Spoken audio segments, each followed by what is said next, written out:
சரி போகட்டான் அந்த சாட்சி சட்டே சரணானே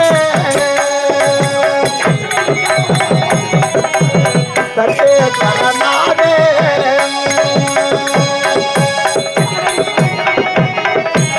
சட்டே சரணானே சட்டே சரணானே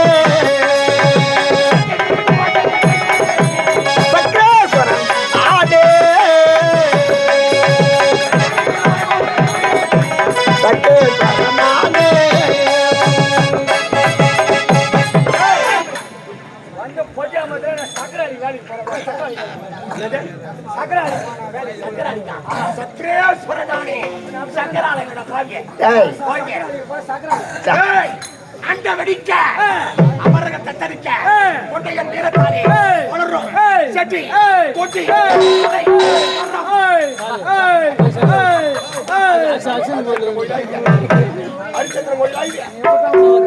அரசவை அரிச்சந்திரன் கோயிலாட கொண்டு கொண்டு மாதிரி கொண்டு போயிடா அமைதியாக அடக்கத்தோடு 30 கோடி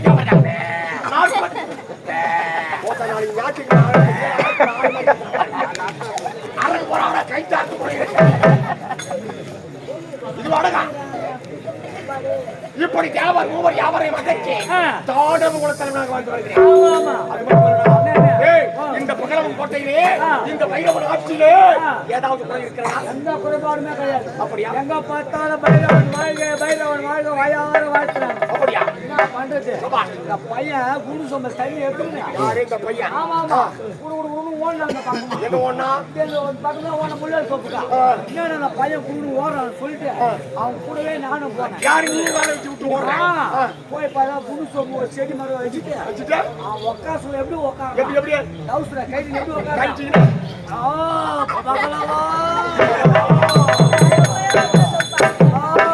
பகலவா பைரவா நம்புற எனக்கு கோவம் வந்துச்சு. ஆமா எனக்கு கோவம் வந்துச்சு. டேய் பயமாடா என்னடா இது சொந்த செடி மரம் வச்சுட்டு எங்க எஜமான் பேர் ஏன்னா எங்க சொல்றேன்னு கேட்டேன். அடா கம்பெரியா உங்க எஜமான் பேர் சொன்னாதான் கை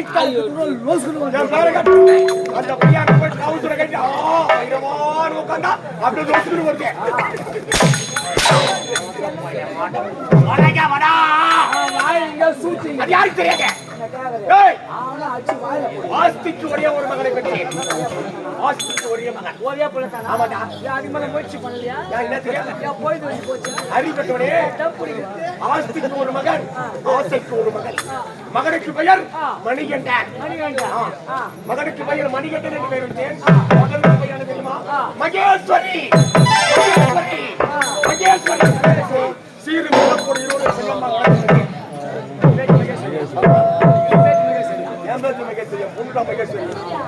அவர்கள் சீக்கிரமாக சென்று எனது மகன் மணிகண்டனை